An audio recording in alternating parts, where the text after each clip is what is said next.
The Lion King is not a children's movie. It's a ritual, a coded story, an ancient myth wearing warm colors, music, and nostalgia to hide something colder underneath, the anatomy of power. Because behind the sun, the circle of life, and the songs, there is war, there is betrayal, there is a throne, there is blood. And the real question in The Lion King is not who becomes king. The question is, who deserves the throne? And who has the courage to claim it? Today, we're going to dismantle The Lion King like a psychological dossier.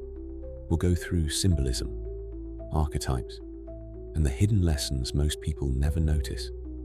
And when you finish this video, you'll understand one thing. The Lion King is not about lions. It's about you. Why this story feels bigger than a movie. Before we enter the symbols, you need to understand why The Lion King works so well. The Lion King is an archetypal story. That means it was not designed to be original. It was designed to be eternal. It speaks directly to the human unconscious. And the unconscious does not understand logic. It understands symbols. That's why this film hits any age, any culture, any language. Because at its core, it is simply the heir, the usurper, the fall, the exile, the return. It's Hamlet with teeth, a myth with melody. Now let's enter the code. 1. The sun plus the kingdom. Power as light. The film opens with the sun rising. That is not aesthetic. That is religion. The message is clear. The king is not just a leader. The king is cosmic order. He is the axis of reality. That's why Mufasa is introduced almost like a god. Calm, massive, inevitable. He doesn't need to explain himself. His presence is the explanation. And when Mufasa shows Simba the land, it's not a cute father-son moment. It's a doctrine. Everything the light touches is our kingdom. Light represents legitimacy, visibility, natural order. The king rules through what is seen, accepted, and recognized. But when Scar takes power, the sun disappears. Shadows dominate. Disease spreads. The land becomes grey. Because the film is delivering a brutal truth. Illegitimate power corrupts reality itself. 2. Mufasa, the rightful king, father archetype. Mufasa represents the archetype of the just king and the initiating father. He is not a soft dad. He is the father who creates structure. He teaches hierarchy, responsibility, courage, limits. There's one key scene that most people treat like magic, but it's psychology. The stars. Mufasa tells Simba, the kings of the past watch them from above. This isn't cute mythology. It symbolizes the superego, the inner authority watching and judging. In Jungian terms, the father archetype bridges you into law. Simba becomes king only when he internalizes the father. While the father is outside of him, Simba is a child. When the father becomes inside of him, Simba becomes a king. 3. Scar, the shadow, Jung, plus the usurper. Scar is not just the villain. The Scar is the archetype of the shadow. Everything the kingdom represses. He is envy, resentment, intellect without honor, ambition without dignity, hunger without loyalty. Scar represents something extremely real. The man who has no power, but believes he deserves it. That combination creates monsters. Scar is not physically strong, so he rules through language. Pay attention to his voice, the sarcasm, the irony. Scar is a classic manipulator, seductive, calculating, theatrical, poisonous.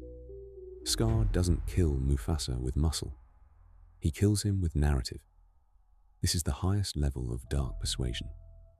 Scar doesn't just remove the king. He rewrites reality so that Simba thinks, I killed my father. That is manipulation in its purest form. Don't destroy your enemy. Make your enemy destroy himself. Scar plants guilt as a psychological virus. 4. The hyenas, chaos as an army, the mob. The hyenas aren't just side characters. They represent social chaos. They are the hungry mass, the excluded, the desperate, and Scar uses them exactly how usurpers use resentful crowds. He promises food, he promises prosperity, he promises revolution, and they follow. But Scar doesn't want equality. He wants a tool. Hyenas symbolize a dark law. The excluded are easy to mobilize. If you give them a promise and a target, that is political manipulation. 5. Pride Rock, the throne. A symbol. Pride Rock is not a location. It's vertical symbolism. The king is above, not because he is better, but because order requires hierarchy. When Mufasa reigns, Pride Rock feels alive. When Scar reigns, the throne is the same, but dead, because the film shows power alone doesn't create legitimacy. The symbol becomes empty when the essence is wrong. 6. The Gorge Stampede, a trap of destiny. Mufasa doesn't die on an open battlefield. He dies in a gorge. A gorge is symbolic, a narrow path you can't escape. You don't fight the gorge, you get trapped inside it. The gorge represents Scar's real weapon, a controlled scenario. Scar doesn't attack Simba directly. He creates a situation where Simba loses. He is trapped. He witnesses death. He gets traumatized. He becomes programmable. That's the manipulator's ultimate strategy. Don't hit the person. Build a world where they fall by themselves. 7. Simba, the exiled heir, the traumatized prince. Simba embodies the hero archetype, but more specifically, the wounded heir. The chain around Simba's neck is not Scar, it's guilt. He runs not because he is weak, but because internally he believes, I don't deserve the throne. That is psychological death. The throne isn't stolen only by Scar. It's also surrendered by Simba. And this is painfully real. Most people don't lose their lives to enemies. They lose to shame. They lose to self-sabotage. Scar planted a weapon. Simba fired it into himself. 8. Timon plus Pumbaa. The archetype of escapism, pleasure. Hakuna Matata is not just a song, it's a philosophy, but it's a dangerous one. It solves pain with anesthesia. Timon and Pumbaa represent the trickster plus hedonistic companion archetype. They save Simba from collapse, but they trap him in childish avoidance. The symbolism is clear.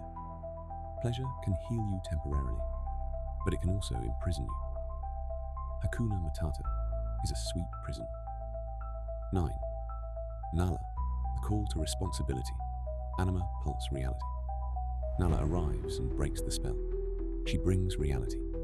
She represents the anima, the soul image that calls you to wholeness, the messenger of duty. She essentially says, the world is dying, and you're hiding. And this is the harsh truth. The world does not respect men who run. They may have trauma, they may have reasons, but in the end, they are still fugitives. And Nala forces Simba to face that. 10.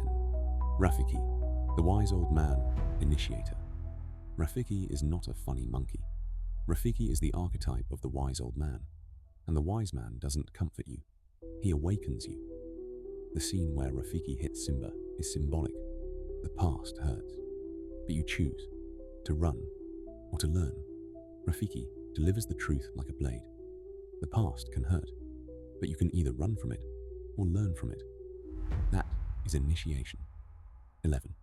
The water reflection. Identity. The self. Jewel. When Simba sees his reflection, he sees Mufasa inside him.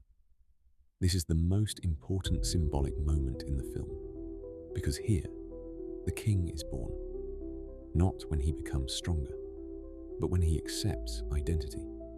Identity is more powerful than skill. Without identity, you are a body. With identity, you become destiny. 12. The return.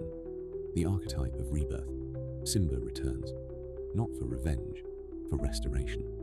The hero doesn't return just to win. He returns to correct reality. And watch what happens when Simba confronts Scar. Scar tries to manipulate again. He tries to rewrite the narrative. He tries to activate guilt. But Simba no longer falls, because Simba learned the final lesson. Whoever controls your guilt controls your life. The dark lessons of power in The Lion King. Now this is where your video becomes a real class. Lesson 1. Whoever controls the narrative controls the victim. Scar wins through story, not strength. Practical question. Who is rewriting your reality? Who makes you doubt yourself? Lesson 2. Guilt is the most powerful leash. Guilt creates voluntary slavery. Exercise. Next time you feel guilt, ask, did I do something real, or was I programmed? Lesson 3. The throne respects only those who claim it. Simba becomes king when he stops escaping. Exercise. Choose one responsibility you've been avoiding. Take action within 24 hours, even small. That trains the king muscle. Lesson 4. Chaos grows when the rightful leader disappears. When the heir runs, the usurper thrives. This applies to relationships, work, groups, life. Where you don't lead, someone else leads for you. The Lion King is about an empire, but also about a mind. Scar is the shadow. Mufasa is law. Simba is the traumatized heir. Rafiki is the initiator. And the final question of the film is not about lions. It's about you. Will you live in Hakuna Matata? Or will you return to your throne? Because life always has a scar. And if you don't claim power, someone will claim it for you. Subscribe and comment, I see. Because from today, you won't just watch stories, you'll decode